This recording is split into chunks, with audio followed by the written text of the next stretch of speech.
Salve Maria! Hoje é domingo, dia 28 de junho de 2020, solenidade anual de São Pedro e São Paulo.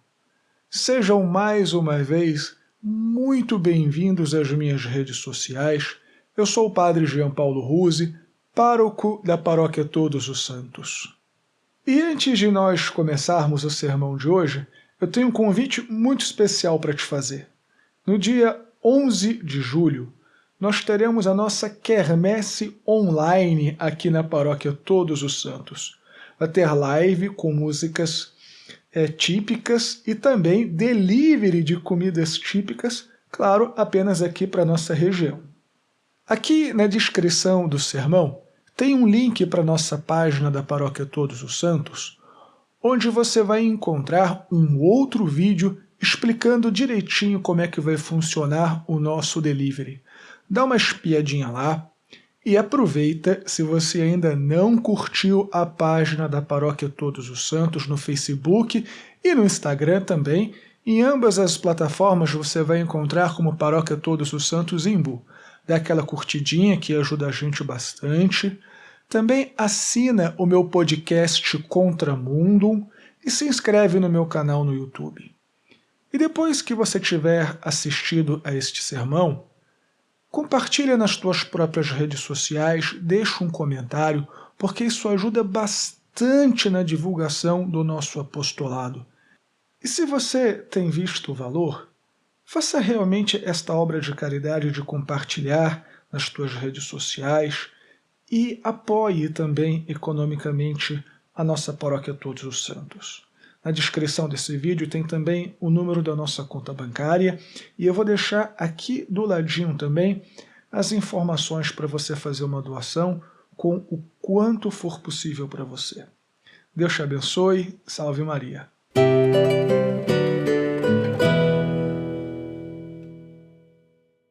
Queridos filhos, a solenidade de São Pedro e São Paulo tem uma conotação de verdade muito especial para mim. Porque foi exatamente há 6 anos, nesta solenidade, que eu fui apresentado a esta minha paróquia Todos os Santos como o padre, responsável à época como administrador, atualmente como pároco. E eu digo para vocês que eu sou muito feliz nessa paróquia, muito realizado. Espero que o meu povo esteja feliz comigo também. Se Deus quiser e assim for da vontade do meu bispo, ficaremos aqui ainda por alguns anos. Então, reza aí por mim, reza para que eu seja santo e um bom pastor para esta paróquia. E como nós sabemos, São Pedro e São Paulo são chamados de colunas da igreja.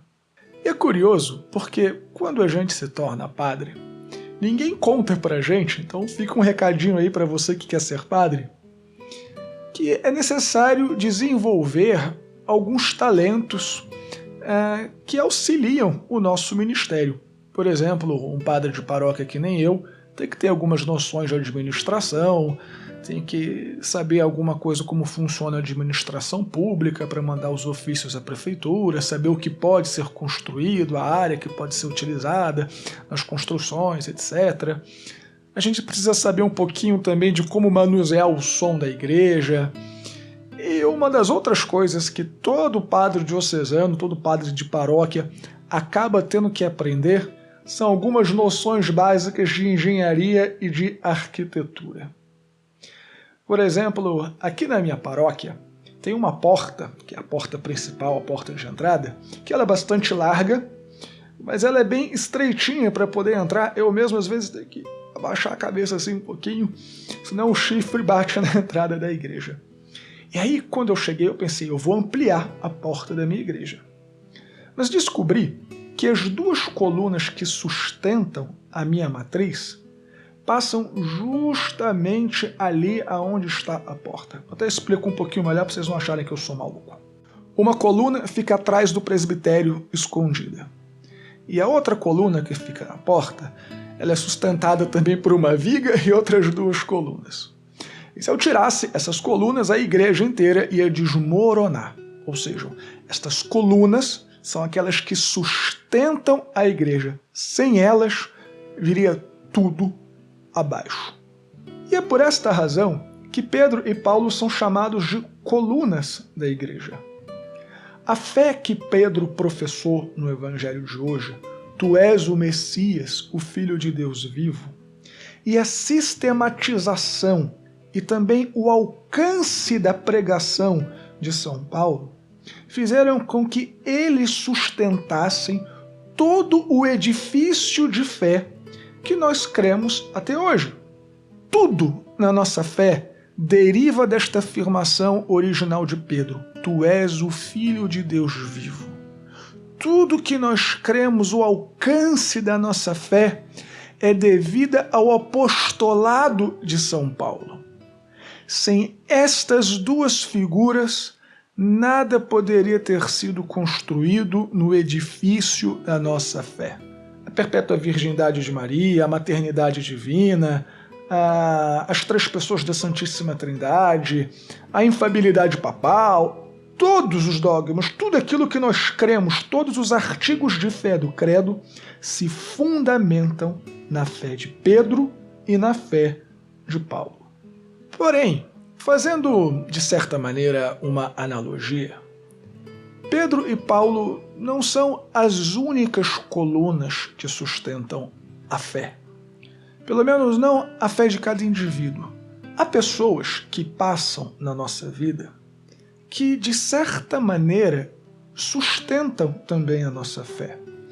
Há pessoas que passam na nossa história cuja a nossa vida de conversão, a nossa vida na graça, foi construída em cima da fé destas pessoas. Vou dar um exemplo pessoal para vocês. Quando eu tinha 12 para 13 anos, eu entrei por pressão do meu pai num grupo de jovens da minha paróquia Nossa Senhora do Líbano, lá na Tijuca, no Rio de Janeiro. E ali eu conheci um jovem, ele era mais velho do que eu, que coordenava este grupo de jovens. Mais tarde ele se tornou o meu padrinho de crisma, e a nossa amizade, que já dura mais de 25 anos, certamente foi uma coluna sobre a qual foi construída a minha própria história de conversão, a minha própria fé a que aderi à fé da igreja, a fé de Pedro, a fé de Paulo. Ou seja, graças a este meu padrinho, cujo nome é Ricardo, se ele estiver vendo, um grande abraço, graças à fé dele, graças à coerência dele, eu pude construir, com a fé que a igreja me deu, a minha própria história de conversão, evidentemente à luz de Deus, à luz da graça que Deus me deu. De modo que nós podemos ser, e certamente somos, colunas da fé de algumas pessoas. Se Pedro e Paulo tivessem negado a fé, certamente não lhes faltou ocasião para isso. Paulo ficou em prisão domiciliar por muito tempo, poderia ter fugido. Há aquele episódio que entrou para a tradição, não está nas Sagradas Escrituras, que Pedro estava fugindo de Roma e vê Nosso Senhor indo em direção a Roma e pergunta: "Covarde Domini, aonde vai?" E o Senhor fala: "Eu vou ser crucificado, já que você está sendo fugido." E aí Pedro volta para ser crucificado. Então, se esses homens tivessem negado a fé, todo o edifício da igreja teria ruído. Então, nós carregamos em nós esta bela responsabilidade de sermos, de alguma maneira, também coluna para a fé de alguém. A coerência com que nós vivemos a nossa fé, a nossa adesão a Jesus Cristo, não é apenas ocasião para a nossa salvação, mas também, muitas vezes, é o que sustenta a fé de outras pessoas.